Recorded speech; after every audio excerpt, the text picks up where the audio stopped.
Recently কি আপনি কোনো রং ডিসিশন নিয়েছেন? আপনার লাইফে অনেক রং ডিসিশন আছে, আমার লাইফেও রং ডিসিশন আছে। আমার মনে হয় একটা প্লেয়ারের গুড টাইমে বেশি ম্যাচ খেলা উচিত, খারাপ টাইমে তো সে নর্মালি কমই খেলে। শেখ মেহেদী এবার সিরিজ সেরার পুরস্কারটাও নিজের কাছে তুলে নিয়েছেন। ম্যান অফ দ্য সিরিজ হতে পারে, কেমন লাগছে? হ্যাঁ, প্রথমত তো আলহামদুলিল্লাহ, আল্লাহর কাছে দেখেন ম্যান অফ দ্য সিরিজ, একটা সিরিজের পুরো সিরিজটা ক্রেডিট হওয়াটা আসলে একটা ভাগ্যের বিষয়। তো এটা আমার সেকেন্ড টাইম, আমার খুব ভালো লাগছে। আপনি কিছুদিন আগে দেখছিলাম প্রেস কনফারেন্সে বলছিলেন যে এভাবে এসে যে পারফর্ম করা সহজ কাজ না, কিন্তু সেই কঠিন কাজটাকে আপনি তো সহজ করে ফেলছেন। এর পেছনের আসলে কি কাজ করেন? না, এরকম কিছু না। দেখেন, আপনি আপনি রেগুলার খেললে যে আপনি পারফর্ম করবেন তার তো গ্যারান্টি নাই, কারণ আমি তো দিন শেষে মুসলিম, আল্লাহরে বিশ্বাস করি। রিজিক তো আমার হাতে নেই, আমি চেষ্টা করতে পারি, বাট যে কোনো প্লেয়ারের জন্য অফ অ্যান্ড আউট হয়ে খেলাটা মুশকিল। বাট আপনি রেগুলার খেলেও ভালো খেলতে পারেন, খারাপ খেলতে পারেন, আপনার ব্যাড টাইম আসবে, গুড টাইম আসবে। বাট আমার মনে হয় একটা প্লেয়ারের গুড টাইমে বেশি ম্যাচ খেলা উচিত, খারাপ টাইমে তো সে নর্মালি কমই খেলে, এটাই আর কি। সব মশার বিরুদ্ধে সুরক্ষা দিতে এলো বসুন্ধরা এক্সট্রিম অ্যারোসল, মশার বিরুদ্ধে এক্সট্রিম সুরক্ষা। এবং আরো একবার আপনাকে একই প্রশ্ন করতে হয় যে চট্টগ্রামের উইকেটে অ্যাজ এ স্পিনার বল করা খুব ডিফিকাল্ট, এবং আপনি এই সিরিজে বোলিংটা যেমন ভালো করেছেন, খুব বেশি ইকোনমিক্যাল ছিলেন, এবং ব্যাট হাতেও একটা ম্যাচে বেশ ভালো পারফর্ম করেছেন। ফলে সব মিলে এটা আপনাকে কতখানি আত্মবিশ্বাস দিচ্ছে?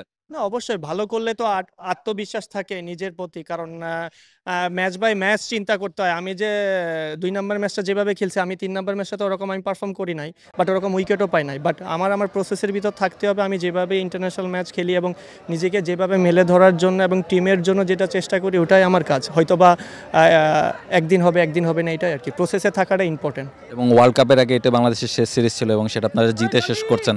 ফলে এইটা ওয়ার্ল্ড কাপে যাওয়ার আগে আপনাদেরকে একটা বাড়তি আত্মবিশ্বাস দেবে কিনা? না, আত্মবিশ্বাস তো সবসময়, যেখানে আপনি একটা সিরিজ জিতলে সবসময় আত্মবিশ্বাস থাকে, বিকজ আমরা লাস্ট T20 সিরিজটা জিতি নাই, তো ওইটা একটু সবার মন খারাপ ছিল। বাট আমার মনে হয় তারপরে ফার্স্ট ম্যাচটা ওরকম ভালো খেলি নাই, তারপর লাস্ট 2টা ম্যাচ যেভাবে আমরা কামব্যাক করছি, আলহামদুলিল্লাহ আমাদের জন্য খুব ভালো কনফিডেন্ট, এবং প্রত্যেকটা প্লেয়ার যারা পারফর্ম করছে তাদের জন্য ব্যাকআপ মাইন্ডে খুব একটা ভালো জিনিস হয়তো বা কাজ করতেছে এই মুহূর্তে।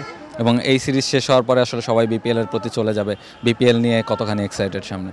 না, বিপিএল দেখেন এক্সাইটেড তো আছে, বাট বিপিএল তো স্টিল টাইম আছে, 10-15 দিন বা 20 দিন এমন টাইম আছে। বাট আমার জন্য মনে হয় যে প্রত্যেকটা প্লেয়ার বিপিএল নিয়ে এক্সাইটেড, এবং তারা বিভিন্ন টিমে এক একজন বিভিন্ন ক্যাটাগরিতে বা বিভিন্ন সময় বিভিন্ন দলে পার্টিসিপেট করতেছে। বিপিএল তো আপনি জানেন সবসময় যে বাংলাদেশে একটা ক্রেজ আছে বিপিএল নিয়ে, সেটা সবাই উপভোগ করে এবং প্রত্যেকটা প্লেয়ারও সেটা উপভোগ করে। শেখ মেহেদী, লাস্ট একটা কোশ্চেন, রিসেন্টলি কি আপনি কোনো রং ডিসিশন নিয়েছেন? না, সে রং মানুষ আমার লাইফে তো মানে কী বলবে, মানুষ মাত্রই ভুল। তো আপনার লাইফে অনেক রং ডিসিশন আছে, আমার লাইফেও রং ডিসিশন আছে। তো এর উপর ডিপেন্ড করে, আমি কখনো রাইট ডিসিশন, যেটা আমি রাইট ডিসিশন হিসেবে নিই সেটাও আবার রং হয়ে যায়, আবার যেটা রং ডিসিশন হিসেবে নিই সেটাও রাইট ডিসিশন হয়ে যায়। বাট এটা মানুষের লাইফে পার্ট অফ লাইফ, এটা হতেই পারে। Thank you so much Sheikh Mehedi, best of luck. Sheikh Mehedi ছিলেন আমাদের সঙ্গে, এবং ম্যান অফ দ্য সিরিজের পুরস্কারটা তার কাছেই গেছে, এবং তিনি বলছিলেন এই যে ম্যান অফ দ্য সিরিজের যে পুরস্কারটা একবারে নিজে আদায় করেই তিনি নিয়েছেন, এবং সেটা তিনি রিজার্ভ করেন, সেটা তিনি হয়েছেনও। 2টো ম্যাচই দারুণ পারফরমেন্স করেছেন, এবং এই সিরিজে বাংলাদেশকে সিরিজটা জেতাতে সহায়তা করেছেন। চট্টগ্রাম থেকে রাহুল রায়, T Sports. For more updates, subscribe to our YouTube channel and click on the bell icon. Follow us on Facebook and Instagram.